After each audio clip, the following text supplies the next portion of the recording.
pihaknya Lesti dilaporkan oleh Yoni Dores atas bisa dibilang tuh melanggar hak cipta karena tidak meminta izin untuk membawakan beberapa lagunya. Dan itu juga laporannya sudah masuk nih Bang ke Polda Metro Jaya. Abang sendiri melihat dari kacamata hukumnya mungkin seperti apa sih Bang dari kasus ini? Kebetulan kan gini, pencipta itu pasti juga harus dijaga hak moral dan hak ekonominya. Nah, kalau penyanyi itu juga harus memperhatikan hak moral dan hak ekonomi. Jadi tetap harus disampaikan, harus minta izin. Nah, itu ada namanya mekanisme ke LMKN, gitu kan. Jadi si penyanyi bisa ke LMKN untuk melakukan pembayaran dan nanti akan diberikan izin, gitu ya. Nah, balik lagi, apakah di sini kepada Lesti ini apakah sudah minta izin? Gitu kan, kita harus bedah dulu, minta izinnya dulu ke LMKN ataupun ke pencipta udah atau belum gitu. Nanti kalau sebenarnya kenapa langsung ke polisi, sebenarnya kalau polisi itu harusnya adalah yang paling terakhir gitu, ultimum remedium paling terakhir lah, masih bisa kok dibicarakan itu semua gitu terkait biaya-biaya ataupun hal-hal gitu, intinya seperti itu. Tapi dari pihak Yoni Dorisnya sendiri sempat mengatakan bahwa beberapa kali memang sudah melakukan komunikasi dan juga sempat melayangkan somasi hingga 3 kali Bang, tetapi mungkin tidak ada respon baik dari pihak Lesti. Gimana nih Abang mungkin melihatnya Bang? Kan gini, ada namanya setelah somasi ataupun apa, intinya kan kita maunya niatannya baik, niatannya baik, ikhtikat baik, kan bisa dimediasikan gitu, bisa dimediasikan oleh mungkin tempat di mana label ataupun tempat di mana Lesti bernaung gitu kan, diminta dimediasikan gitu kan, atau bisa diminta dimediasikan kepada Dirjen Haki gitu kan. Jadi masih bisa ada banyak peluang-peluang yang bisa dilakukan dari sebelum melakukan polisi, karena nanti ekosistemnya dari penyanyi dan pencipta jadi tegang. Kalau nanti tegang, nanti kreativitas ataupun hak-haknya malah nggak terbayar, malah ujung-ujungnya dua-duanya berantem gitu. Jadi kita harus pisahkan dulu, sebenarnya harusnya dimediasikan dulu gitu, intinya seperti itu. Atau bisa diskusikan kepada labelnya, bisa juga gitu, manajemennya gitu, bisa gitu. Bang, ini kan dari beberapa lagu yang bisa dibilang tuh sempat disebutkan oleh pihaknya Yoni Dores yang dibawakan oleh Lesti. Tetapi pada saat kita mengecek di kanal YouTube banyak video tersebut bisa dibilang tuh unggahan dari netizen di-upload ke YouTube dan juga pada saat itu mungkin bisa dibilang acara tersebut sebuah acara off air Lesti menyanyikan dan itu bisa dibilang bukan di acara dia sendiri. Apakah dengan Lesti menyanyikan lagunya tersebut di acara bisa dibilang tuh bukan di acara dia sendiri termasuk dalam pelanggaran Bang karena tidak izin dengan membawakan lagu tersebut? Kan gini, sebenarnya kita pisahkan dulu. Pertama, kalau Lesti itu bernyanyi memakai lagu orang itu harus minta izin. Nah, posisinya ini kan diupload di YouTube. Di-upload di YouTube-nya ini posisinya sudah ada, YouTube itu punya manajemen monetisasi yang mana pencipta dia akan di take down kah, atau hak pengelolaan uangnya akan langsung ke pencipta atau ke publisher daripada si Yoni Dores gitu. Jadi kalau Lestinya sendiri saat bernyanyi, entah itu di wedding, entah itu di acara yang pertunjukan, saya harus ditahu dulu pertunjukan konser berbayar atau bagaimana. Nah, itu dibedah dulu pertunjukannya. Nah, kalau pertunjukannya berbayar, ya yes, harus minta izin. Tapi kalau memang itu tidak berbayar, ya enggak gitu kan posisinya. Seperti itu sih kira-kira. Oke Bang, kita ingin tahu Bang, kalau misalnya dalam undang-undang hak cipta itu mungkin seperti apa sih Bang? Karena kan banyak juga ya yang bisa dibilang tuh antara penyanyi dan musisi pencipta lagunya sendiri ada banyaknya kesenjangan karena dari Dari pemasukannya mungkin kan pencipta mikir, oh kok kita dibatasi berapa persen, tapi sedangkan penyanyi itu boleh melakukan tarif tinggi. Nah, itulah regulatornya pemerintah yang harus menjawab gitu. Sedangkan undang-undangnya udah ada, undang-undang hak cipta ada PP 56 itu tentang pengelolaan royalti gitu kan, sudah ada Permenkumham tahun 2012 tentang tarif royalti juga ada. Jadi sebenarnya udah jelas, cuman memang harus disosialisasikan. Berarti kan ke stakeholder itu berarti ada penyanyi, pencipta, IO gitu kan, ataupun tempat tempat pertunjukan, venue itu harus disosialisasikan, harus dibilang bahwa kalau ada penyanyi itu harus minta izin LMK ataupun minta izin ke penyanyinya gitu. Jadi LMK itu penting sekali, baru kita melakukan pembayaran di LMK gitu. Itu sudah ada kok undang-undangnya gitu. untuk batasan persentasenya Mas untuk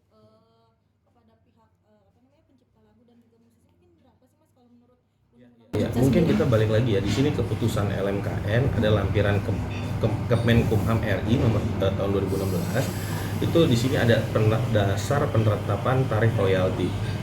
Tarif royalti bagi konser musik ya, penjualan tiket dihitung berdasarkan hasil kotor penjualan tiket, gross tiket dikali 2% ditambah dengan tiket yang digratiskan. Nah, itu pertama. Lalu yang tarif royalti bagi konser musik gratis kan ada dong yang charity ataupun kegiatan sosial, itu dihitung berdasarkan biaya produksi musik production cost dikali 2%. Nah, ini sudah disepakati gitu loh, bahwa dasar penetapan tarif royalti ini udah ada gitu di Permenkumham di Kemenkumham 2016. Nah, itu yang harus disosialisasikan dan ini di LMKN juga udah ada. Jadi cukup harganya cukup ini kan, namanya yang penting izin gitu di LMKN gitu. Harganya juga terjangkau sekali gitu.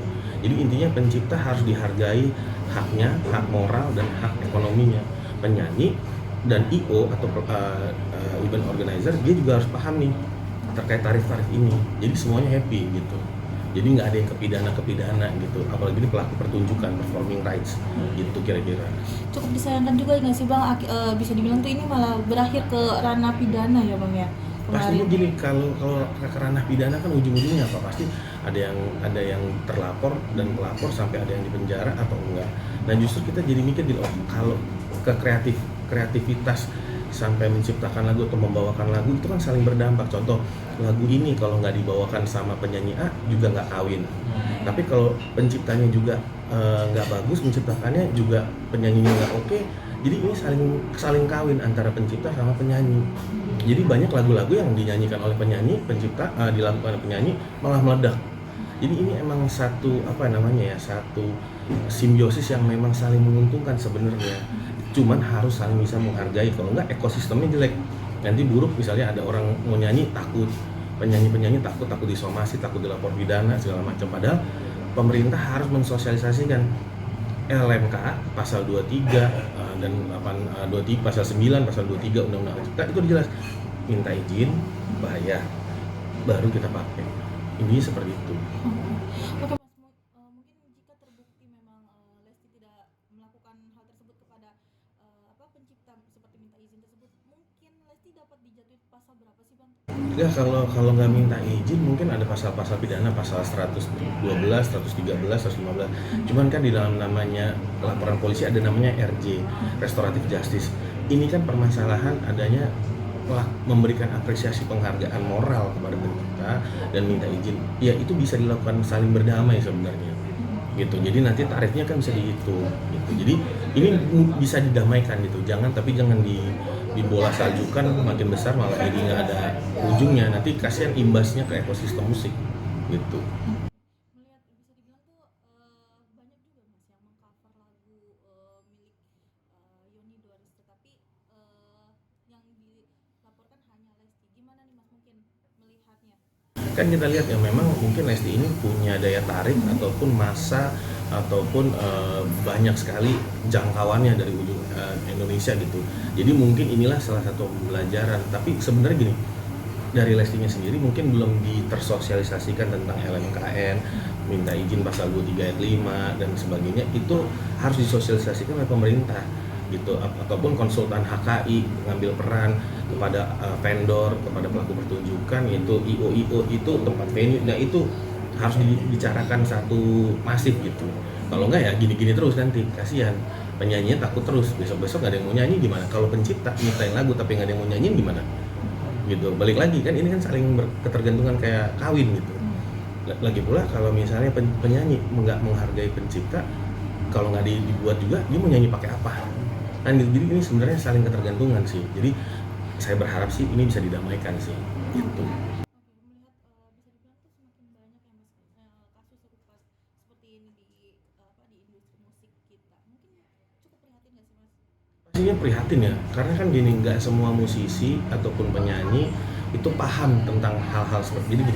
Penyanyi itu kan mengeluarkan kreativitas, sedangkan ini yang kita ngomong ini perjanjian, terus ada dampak hukum. Ini kan udah kerjaannya orang-orang di legal, lawyer dan sebagainya. Nah orang penyanyi itu hanya mengekspresikan melalui karyanya, itu bernyanyi di atas panggung.